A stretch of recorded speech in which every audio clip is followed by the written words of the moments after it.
Hello, my name is Regina Becker, and I am the ESL teacher at Southern Elementary School in the Colonial School District in Newcastle, Delaware.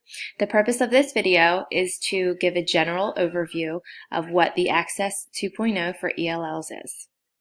All of the information from this presentation has been adapted from the WIDA website as well as the Colonial School District ELL Handbook, so some of the information may be specific only to the Colonial School District. So what is the Access for ELLs assessment? In general, we can describe it as an English language proficiency assessment for students in grades K through 12. It is administered every year to help school districts monitor English language development for ELL students. The assessment measures a student's ability to use and understand English within school settings. It focuses on the 4 areas of language skills, including listening, speaking, reading, and writing in English. So who takes the Access assessment? Well, any student who has been identified as an English language learner or ELL is expected to take the Access assessment annually until they are able to exit the ESL program at their school. Students are identified as ELLs upon enrollment in any U.S. school. So at the time of enrollment, the parent or guardian is asked to complete a home language survey. And on that home language survey, parents provide information regarding a student's native language and home language, which is the language that is most used within the home setting. And after that information is passed on to the ESL teacher, that teacher will then determine if further assessment of the child's English language proficiency is needed. And then if a student is eligible for ESL services, they receive them throughout the school year.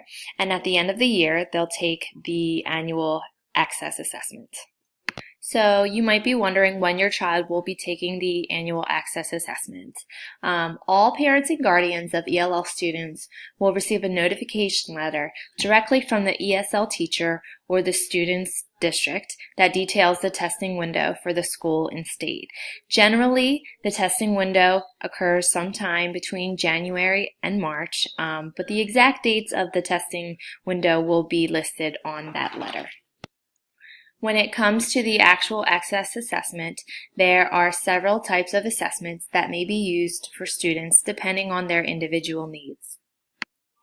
Most students will take the Access for ELLs online, which is a computer-based test. It is for students in grades 1 through 12, and it can be administered either individually or in a small group. The total test time is about 170 minutes. The Access for ELLs paper is a similar assessment, but instead of being administered online, it is administered in the paper form. This does have to be individually administered, and the testing time is a little bit longer, but it is not the most popular or most commonly used Access assessment. The Kindergarten Access for ELLs is specifically designed for kindergarten-age students. It is administered on an individual basis, and the total testing time is about 60 minutes. The alternate Access for ELLs is for students in grades 1 through 12 with a significant cognitive disability. It is individually administered, and the total test time is about 80 minutes. On the next few slides, I'll talk a little bit more about each of the types of Access assessments that are used within the Colonial School District. Once again, the Access 2.0 online is a computer-based adaptive test. It responds to student performance and either gets easier or more difficult depending on how the student is performing. It can be administered in a group or in an individual setting. It is given annually to all students who are ELLs in grades 1 through 12. It tests students' language in 4 domains: the listening, reading, speaking, and writing domain. The Kindergarten Access for ELLs is a paper-based test that is individually administered to kindergarten students. It is presented in a game-like interactive format, and again, it measures the same language domains as Access 2.0, but in a much more developmentally appropriate way. The alternate Access for ELLs is a large print paper-based test that is individually administered to students in grades 1 through 12 who are identified both as an English language learner but also a student with a significant cognitive disability. It is designed for ELLs who have disabilities that prevent them from meaningfully participating in the Access for ELLs 2.0 either online or paper. All ELLs have some tools that they may use to help them while taking the Access assessment. However, if a student is dually identified as an English language learner, as well as a student with a disability who has an IEP or a 504 plan, may be entitled to additional accommodations if they are listed in that plan. Examples might include extended response times or the use of assistive technology. Once the testing window closes, all of the Access assessments are sent away to be scored. Score reports become available towards the end of the school year, and in some rare cases at the beginning of the following school year. Score reports are sent directly to parents as well as kept on file at school with the ESL teacher as well as in a student's CUME folder. Information for how to interpret the score reports can be requested from the student's ESL teacher. This slide explains some of the ways that test scores might be used. One way they're used is to make decisions about whether a student should enter or exit an ESL program at their school. Scores might be used to inform classroom instruction and assessment, to monitor student progress annually in English language development.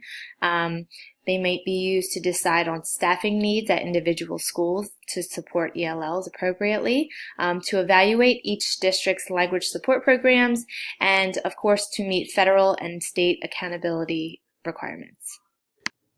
I think that one of the most common questions that I receive each school year is regarding how students can exit the ESL program.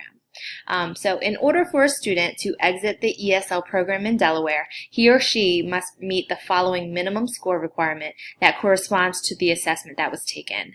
So a student in grades K through 12 who either took the Access 2.0 online or paper or the kindergarten Access assessment needs to receive a composite proficiency level or PL of 5.0 or higher in order to exit the ESL program. Students who take the alternate Access need to score at a proficiency level of A3 engaging or higher in order for them to exit the ESL program. Once a student exits the ESL program in the Colonial School District, there's a 2-year monitoring period for each student just to make sure that they're making the adequate progress needed for them to be successful within the classroom. More information about that can be obtained from your child's ESL teacher. That brings us to the end of my presentation. If you still have any questions or concerns that you have regarding the Access assessment, please contact your child's school ESL teacher. Thank you for watching.